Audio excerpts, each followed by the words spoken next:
Amen. Bien-aimés, nous sommes en route. Nous sommes sur le chemin dans la destinée et le Père. Secoue ton frère. Banda attention. Côté à papa. Amen.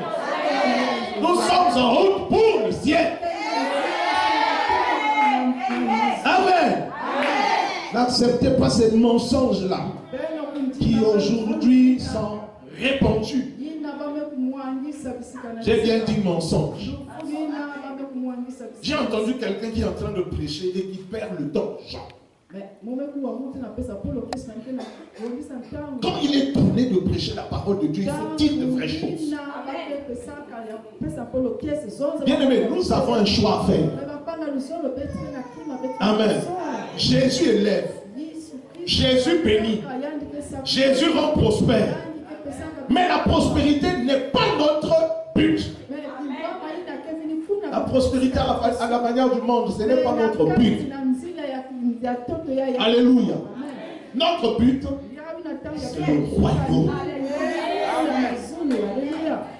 Jésus rend riche, la Bible dit, car nous connaissons la grâce de notre Seigneur Jésus-Christ. Qui de riche qu'il était, s'était fait pauvre pour nous, afin que par sa pauvreté, nous devenions riches. Donc c'est bon. Amen. Dieu veut que tu sois riche, prospère. Mais attention, puis là aussi, il est écrit dans la parole de Dieu. Pendant que les disciples revenaient dans la joie, vous verrez cela dans Luc 10, à partir du verset 17. Les 70 reviennent dans la joie. Ils disent, Seigneur, même les démons nous sont soumis en ton nom. Même les démons ne nous résistent pas. Entendant. Mais qu'a répondu Jésus? Je voyais Satan tomber du ciel comme un éclair. Cependant, dis à ton voisin, cependant. Même si les démons vous sont soumis, il y a une chose qui est importante. Vous dites cependant, ne vous réjouissez pas de ce que les démons vous sont soumis.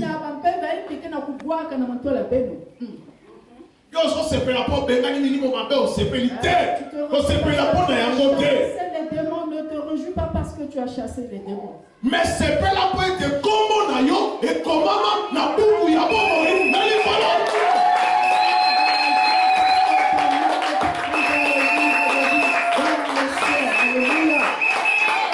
Voilà ce que nous réjouir. Nous sommes fatigués d'entendre des prédications démodées qui viennent de l'enfer. Prédication du diable. Un prédicateur en train de dire quoi?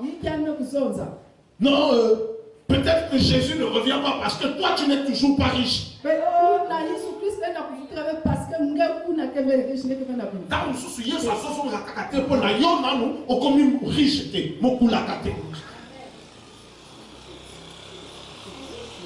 Hein?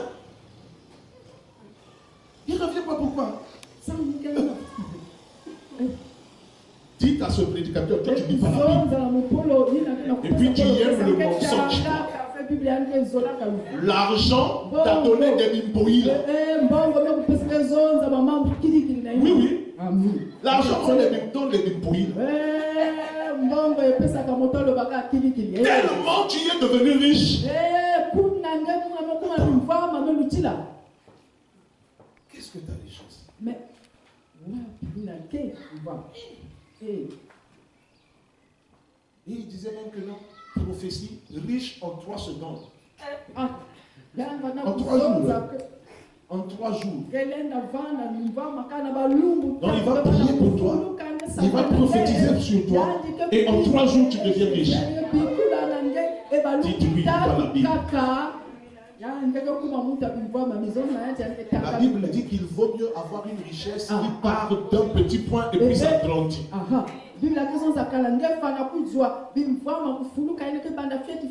Maintenant, on a un instant. C'est fini comme. Il y a plus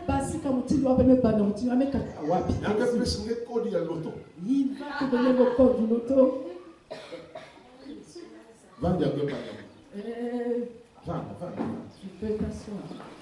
Amen. Nous avons besoin de l'évangile, pas des inventions.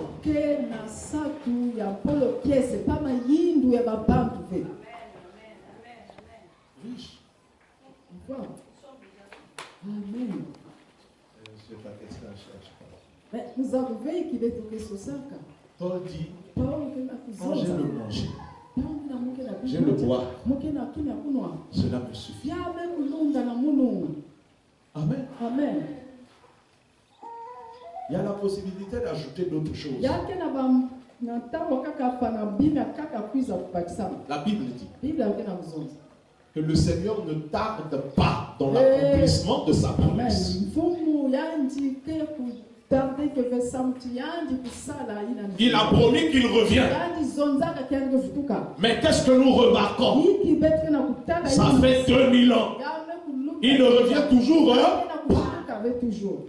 Et l'apôtre Pierre dit, ne considérez pas que le Seigneur tarde dans sa promesse.